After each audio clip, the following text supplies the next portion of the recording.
Time now for Ask the Panel, presented by Rogers Moments. As you'll see in the top left and right, we've got a heavy contingent from Gander, Newfoundland, so that's where we have to start. Ben, you have a question for the panel. Who ended with more points, Sidney Crosby or Alex Ovechkin?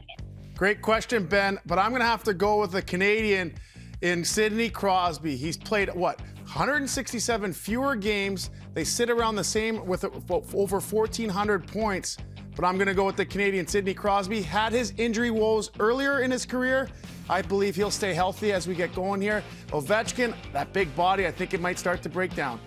And Jamal, you mentioned Sidney Crosby and all those games he mentioned, 169 points. I think that would put him over 200 points ahead of Ovechkin right now. So Sidney Crosby, I'm going to take it a step further and saying he's going to be top 5 all-time scoring when it's all said and done. And you're looking at the high level of play he's playing this year right now, 77 points. He's just inside the top 20 at scoring. He's got a lot of great hockey left, and I think he'll be flirting with 2,000 points when it's all said and done. Yeah, good question, Ben. It's hard to believe they're just 3 points separating them right now. Alex Ovechkin at 14.05 compared to Crosby's 14.02. Now we're going to go to Toronto.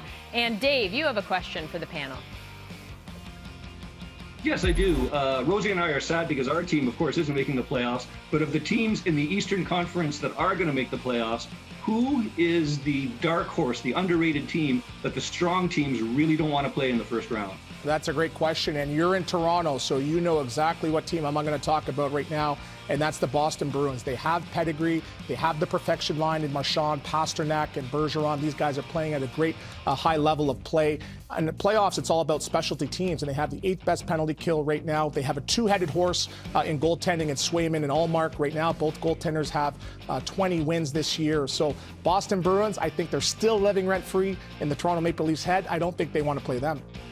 And I'm going to go with the New York Rangers. Who would have thought that they would be sitting where they are, almost at the top and challenging the Carolina Hurricanes for the division lead? This is a team with Shesterkin and the offensive firepower that they have. Chris Drury did a great job really shoring up the bottom 6 of his forward group as well, picking up Andrew Kopp, among others. I think no one wants to face the New York Rangers. Yeah, it's incredible. There really are no weak teams in the Eastern Conference playoff race. Thanks, everyone, for your time. Enjoy the games tonight. This segment brought to you by Rogers Moments. Enter now for your chance to win exclusive NHL prizes and experiences all season long at Rogers.com/NHL Moments.